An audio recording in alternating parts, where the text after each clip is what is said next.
noches, es un gusto saludarlos en este arranque de semana aquí en Sala de Prensa de Noticias Caracol en vivo y vamos a iniciar esta emisión y esta semana en este espacio de opinión, análisis y debate, precisamente echando una mirada a fondo sobre lo que está pasando en materia electoral, porque hay mucho movimiento en todas las orillas y vale la pena analizar las movidas de lado y lado, qué es lo que está pasando en el pacto histórico con su consulta, en la derecha, esas reuniones del expresidente Álvaro Uribe Vélez con los precandidatos que no son sus precandidatos del Centro Democrático y qué pasa con el centro, que muchos dicen ni se siente por estos días. Vamos a hablar de eso con el panel de hoy, lo van a ver ustedes en pantalla. Nos acompañan aquí en Sala de Prensa Andrés Caro, amigo de esta casa, columnista de La Silla Vacía y director de la Fundación para el Estado de Derecho. Andrés, un gusto tenerlo nuevamente. Hola Camila, buenas noches para Gabriel y para toda la audiencia. Nos acompaña también Gabriel Cifuentes, muy elegante en su lunes, también hablando de las movidas de la semana. Lo vimos, vamos a hablar de eso aquí porque usted tocó ahí varios temas. Gabriel, interesante, le doy la bienvenida. Buenas noches. María Camila, para usted, para mi querido amigo Andrés y para toda la audiencia de Sala de Prensa, una feliz noche. Bueno, arranquemos y la misma pregunta para los dos. ¿Qué es lo que está pasando cuando falta menos de un mes para lo que es la consulta del pacto histórico, casi 2 meses largos para la inscripción, para que inicie la inscripción de candidatos al Congreso? Esta época, ¿cómo se podría definir, Andrés? ¿Qué es lo que, será que el foco ahorita es más en el tema de Congreso, en el tema de los precandidatos? Aquí es cuando se forman las alianzas. ¿Qué está pasando en este momento que parece se mueve mucho, pero tampoco vemos movimientos muy fuertes? Sí, María Camila, yo siento y tiendo a percibir que Chicos. uno cree que el foco está donde uno está observando. Entonces ahorita vamos a hablar de la consulta del pacto histórico y de las reuniones del expresidente Uribe, pero realmente todo se mueve y todo se ha estado moviendo, las listas para congresos ya empezaron a salir nuevos nombres, ya vimos algunas renuncias de precandidaturas presidenciales para pasar al Senado. Y eso siempre está pasando. Yo diría que estamos en un momento de alistamiento de los motores, pero se está moviendo muy rápido. Lo que vimos en las últimas 2 semanas, sobre todo, pues muchos movimientos. No sabíamos si iba a poder haber consulta, ahora va a haber una consulta entre solo 3 candidatos y parece que va a ser una consulta, María Camila, al servicio de Gustavo Petro, no al servicio de las fuerzas progresistas ni de izquierda. Es más o menos lo que yo estoy viendo. Gabriel, ¿usted cómo ve lo que estamos viviendo por estos momentos en los que empiezan a aparecer las primeras caras de algunas coaliciones para el Congreso, pero también hay muchos que se dicen hola y otros que se están diciendo chao, por ahí no voy? Pues María Camila, yo coincido con la lectura de Andrés y le sumaría, si se quiere, que estamos en un momento en donde ya el reloj comienza a jugar en contra porque se activa el calendario electoral. Y el calendario electoral se activa primero este 26 de octubre con la fecha que la registraduría había establecido para hacer las consultas partidistas. Las únicas consultas que se van a dar son efectivamente la del pacto histórico, sobre la cual además, María Camila, hay enormes dudas jurídicas. Se está organizando toda una consulta y una decisión frente a las precandidaturas presidenciales sin que todavía el pacto histórico tenga una decisión judicial, porque lo que se tiene con la orden de tutela es una medida cautelar y provisional sin la certeza de que efectivamente los avalados estén siendo avalados por el pacto histórico con personería jurídica y la capacidad de dar avales. Pero eso es una discusión jurídica muy compleja, donde no se tienen precedentes en Colombia y donde la última palabra la tendrán los jueces, ya sea a través de la tutela o del Consejo de Estado. Pero además de octubre, se viene en el calendario electoral también noviembre y diciembre, donde ya se van a tener que comenzar a perfilar los candidatos al Congreso y ahí seguramente va a haber una depuración de una lista demasiado amplia, quizás más amplia que en ocasiones anteriores, de 100 precandidatos, pero que en todo caso es normal que a estas alturas del partido, mientras se van midiendo las posibilidades de los unos y de los otros, se vayan depurando quienes van, por ejemplo, a ser parte de alguna lista al Congreso, quienes en cambio quieren irse a jugar a las consultas de marzo para tener posibilidades y jugar en las elecciones de alcaldías y gobernaciones y quienes efectivamente y al final de cuentas vayan a tener algún chance.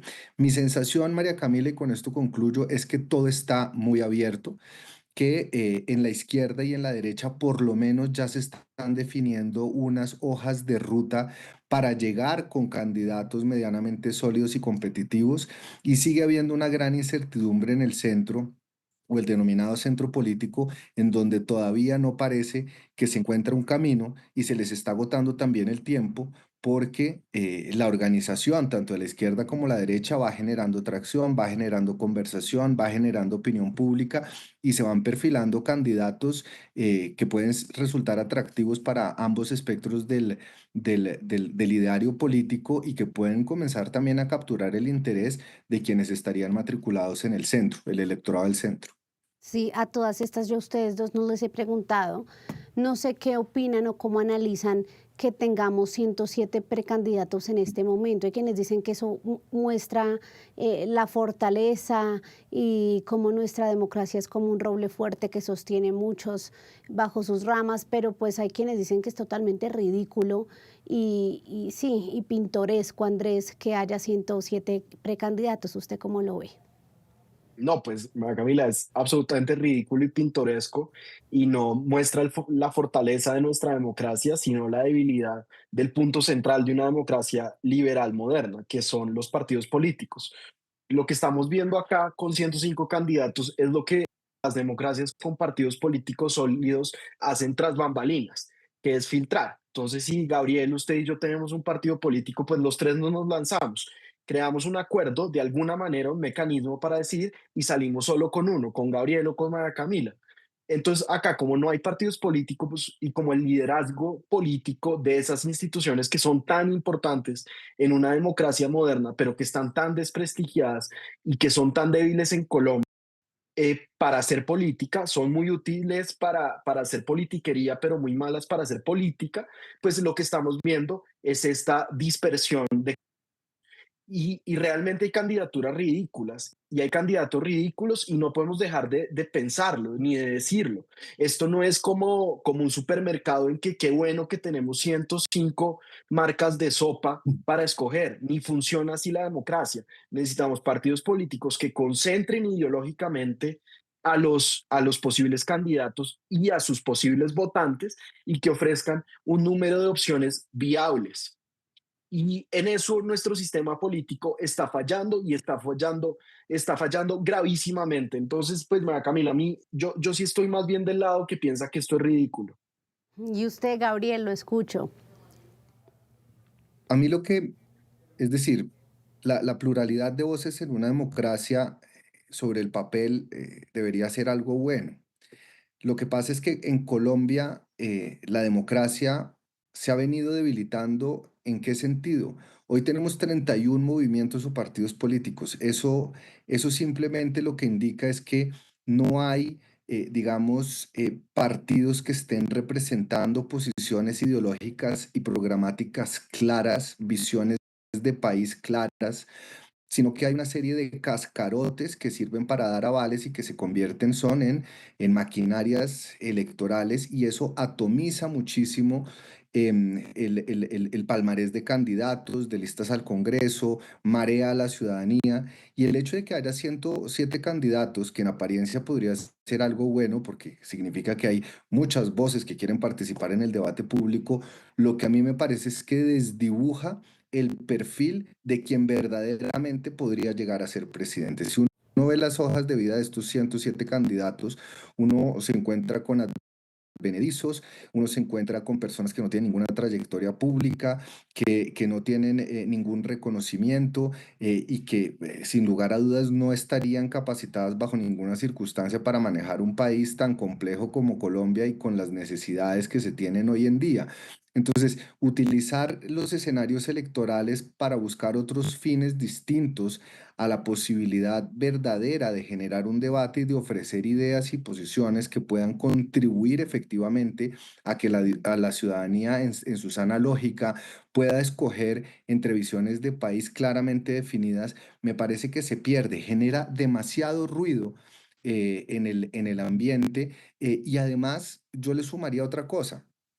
Ya en Colombia, digamos que se ha perdido un poquito la estatura de los estadistas y estamos entrando en una nueva etapa donde cualquiera que maneje bien un celular crea que puede ser presidente de la República. Y por el otro lado, yo me siento un poco perdido en el debate. Hay unos temas gruesos, hay unos temas centrales, pero que se abordan con una superficialidad verdaderamente grosera. Parece que hay más una competencia por calar en las redes sociales, por generar conversaciones digitales que son las realidades de hoy en día y que son innegables, pero que no guardan relación con la seriedad del debate público. Esto, obviamente, María Camila y Andrés, no aplica para todos los candidatos. Yo creo que hay candidaturas muy serias, yo creo que hay candidaturas refrescantes, yo creo que Colombia verdaderamente tiene perfiles y protagonistas que podrían estar a la altura de la responsabilidad, pero lo que estamos viendo hoy en día es una cantidad de candidatos que atomizan las conversaciones, que no le ofrecen absolutamente nada al país, que promueven son emociones, regúrgitos, en vez de estar generando conversaciones sobre las necesidades del país. Esperemos que en la medida en que se vayan filtrando, el debate también vaya escalando de calidad y de contenido. Mm. Sí, y es que aquí es donde quiero pasar a un punto muy importante, porque si bien Gabriel usted mencionaba al inicio de su intervención de cómo usted percibe este panorama, que es normal que se vaya depurando la lista, parece cada vez más difícil por un tema casi que central y protagónico en nuestra política colombiana, que es el ego. Les voy a contar, echar un cuento que me contaron la semana pasada sobre Mauricio Cárdenas y David Luna. Y es que David Luna salió a decir que él iba a recoger firmas por Juan Daniel Oviedo y por Mauricio Cárdenas. Y gente cercana a los otros candidatos nos dicen cómo nos llama la atención que él haga eso, como enviando ese mensaje de unidad para beneficio propio cuando no contesta el teléfono, y tampoco ha dejado ver intenciones como de abrir al debate para ver qué hacemos todos nosotros, que somos casi que la representación de lo mismo, de perfiles buenos, preparados. Entonces, mire usted que por más de que se haga lo políticamente correcto en algunas campañas, esto es la versión de esa campaña de Mauricio Cárdenas, hay que escuchar la de Luna, no le he preguntado sobre esto, parece que va a ser muy difícil la unión en todos los sectores, que parece también, Andrés, ser el propósito principal del expresidente Uribe con todas estas reuniones con los que representan su misma ideología o línea política. Sí, yo siento, María Camila, que los votantes, y acá me conozco es como un votante y como un observador de la política, como decía Gabriel, estamos un poco perdidos y estamos perdidos también por la ausencia de liderazgo. Y yo creo, María Camila, que si uno, el primer requisito, más allá de la competencia y más allá de incluso la vocación, tiene que ser el darse cuenta de que si los intereses del país, los intereses de la república y de la comunidad política son superiores a los de uno, pues uno tiene que dar un paso al costado. Y lo que estamos viendo es la lógica inversa con esta proliferación de candidatos que están más bien aprovechando el momentum que da una campaña política para hacerse sonar, y los intereses nacionales, que son la búsqueda de consensos, de unas candidaturas fuertes, viables y que representen el centro liberal, democrático, respetuoso de la Constitución de 1991 y de los derechos y las garantías de todos, pues se están perdiendo precisamente porque no hay esos canales y esas rutas de comunicación. Por el otro lado, vemos algunas campañas de unidad que ponen a candidatos, uno diría, de la extrema derecha o de la derecha populista, para no calificarla como extrema, de Vicky Dávila juntándose en montajes de fotos con candidatos más de centro. Y entonces uno no sabe hacia dónde está yendo la política, si estamos yendo a lo que es más probable, creo yo, que es una proliferación de candidatos en la primera vuelta, sin nadie que se ponga de acuerdo, o a tres candidaturas fuertes, una de izquierda, una de centro y una derecha, que sería el panorama ideal, o más bien a un frente nacional, digámoslo así, de todos contra el continuismo del gobierno, que es un poco lo que ha estado buscando, y acá lo hemos estado hablando, María Camila, en un par de ocasiones, el expresidente César Gaviria, o lo que parece que ha estado buscando. Y es que ahí, Gabriel, lo quiero escuchar a usted antes de avanzar sobre el punto de la dificultad para hacer eventuales alianzas, porque es que en todo lado todos creen, todos se miran al espejo y parece que muchos sí tienen claro que están sonando para ganar reconocimiento y aspirar a algo más después, pero hay otros que sí se miran al espejo y creen, como dice nuestra sección, que creen que pueden ser presidentes. Yo abordaría esto en dos puntos. Primero, usted señalaba lo de David Luna. A mí David Luna y lo que está haciendo me parece refrescante. Yo no sé los intríngulis si se responden o no al teléfono, de eso sí, no sé, pero la política también es muy simbólica. La política tiene mucho de estética, de imagen. Y ver a un político que lo puede además legítimamente capitalizar en beneficio propio, convocando a ponerse de lado los egos y verdaderamente trabajar hacia un proceso que siempre va a ser difícil. Y es, además, María Camila, es que los candidatos que están recogiendo firmas ya invirtieron recursos, tienen equipos, renunciaron a sus trabajos. O sea, aquí hay una inversión de tiempo, una carga emocional muy fuerte y una carga financiera también que siempre va a dificultar que esos acuerdos se den de la noche a la mañana tan fácilmente. Pero yo creo que en momentos en donde nosotros estamos viendo a candidatos que piden destripar al otro, darle balín, que vemos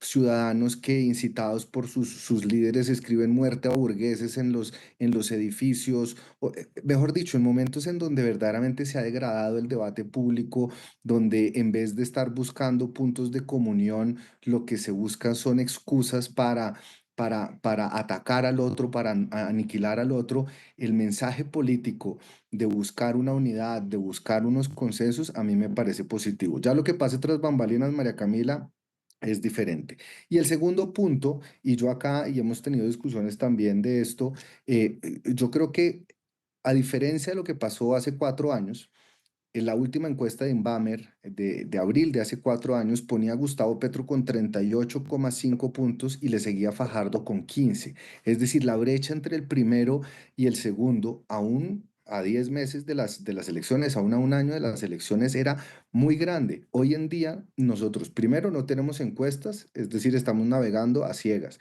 Lo segundo, las últimas encuestas daban era una atomización del voto que naturalmente le hace pensar a todos los candidatos que ellos pueden llegar, porque cuando las diferencias están entre los márgenes de error, pues dice, yo hago un esfuerzo más, saco un hecho político, tengo un video viral, pasa algo en el país y me da ese empujón que necesito, pues les hace creer a todos que tienen la posibilidad de competir en igualdad de condiciones. Y eso dificulta aún más que se puedan poner de acuerdo y renunciar después de haber invertido plata, tiempo, equipos de trabajo, bases políticas, que se bajen del bus en un momento en donde todavía no hay señales claras en el mundo político de cómo se va a comportar esta contienda. A diferencia suya, María Camila, de Andrés, que me leo todas sus columnas sagradamente los domingos, y de las personas que están interesadas en el tema de la política, la gente no está pensando en las elecciones.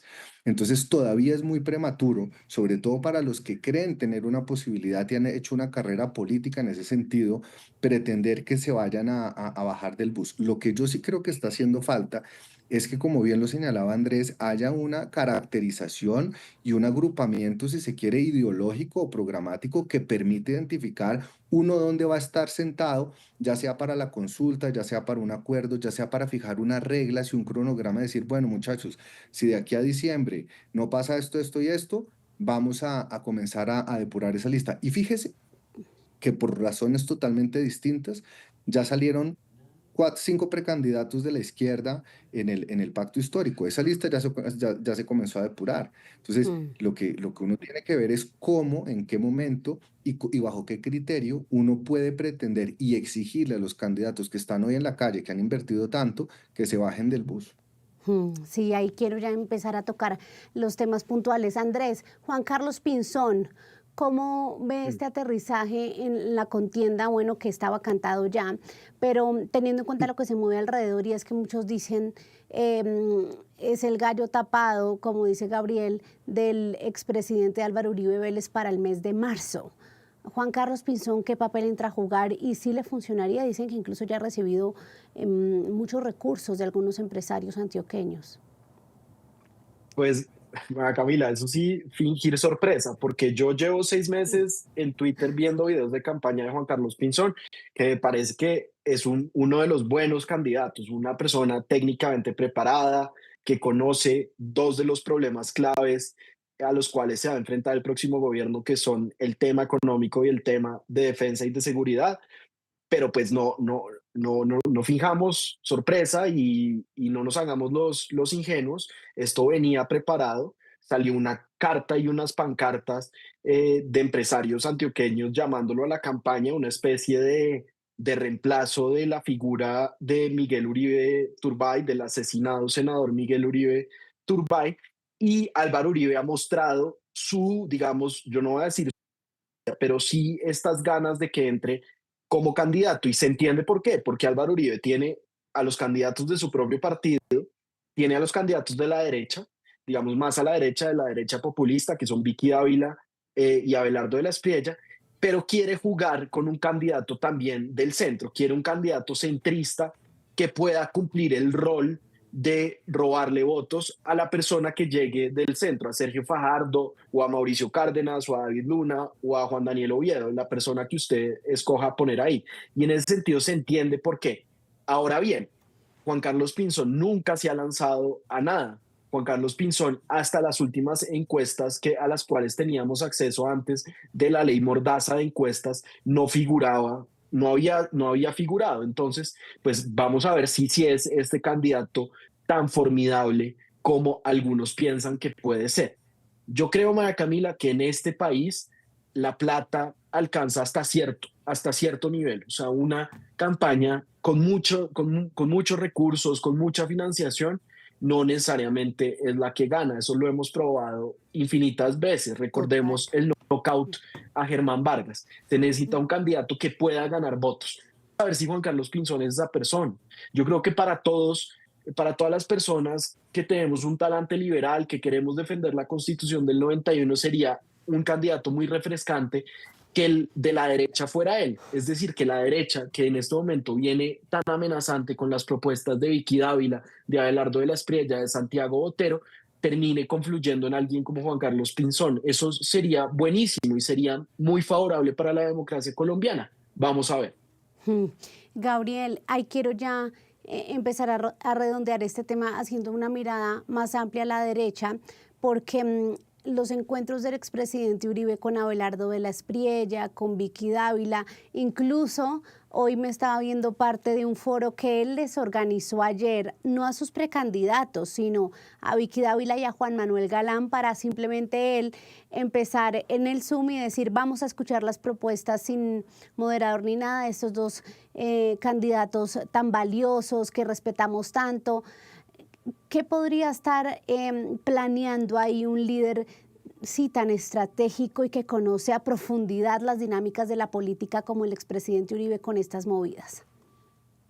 Dos cosas, María Camila. Lo primero es que yo creo que ese ejercicio programático es válido Sí, y yo creo que es el único sector que lo está haciendo. A uno le puede gustar o no Uribe, pero el hecho de que esté convocando diferentes fuerzas, estableciendo una agenda para hablar de seguridad, de economía, de pensiones, de la laboral, que involucre además a un sector más amplio que su partido, creo que es un ejercicio válido.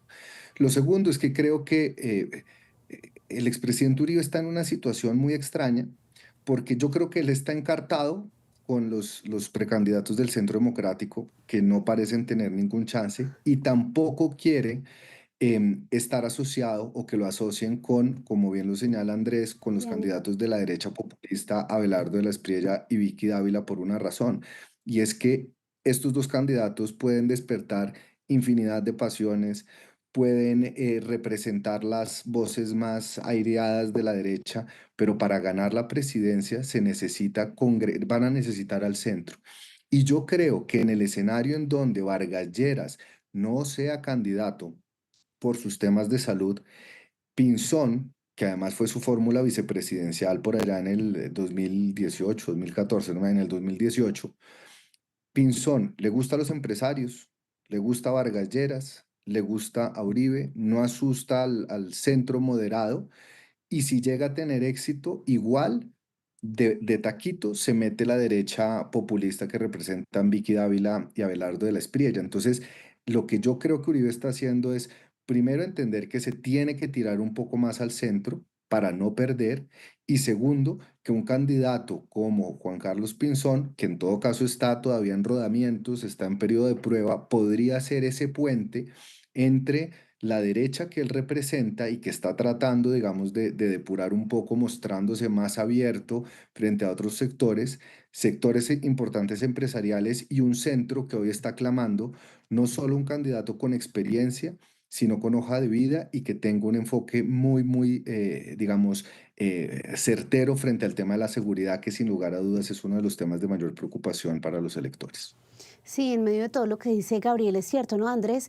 El tema es unión, y si algo demuestra unión es lo que está haciendo el expresidente Uribe, dándole también bombo, reconocimiento, escuchando lo programático de los demás aspirantes de su misma línea ideológica, ¿no? Yo soy un poquito más escéptico, ¿Cómo pienso que lo? así como puede ser un llamado de unión, pues también sirve para desunir el centro. O sea, si lo que está buscando el expresidente es unir a Juan Manuel Ávila, pues bueno, él de pronto, el Centro Democrático, está. Pero si lo que quiere hacer es que el centro llegue, digamos, más dividido de lo que está a la primera vuelta, pues de pronto estos foros también pueden servir.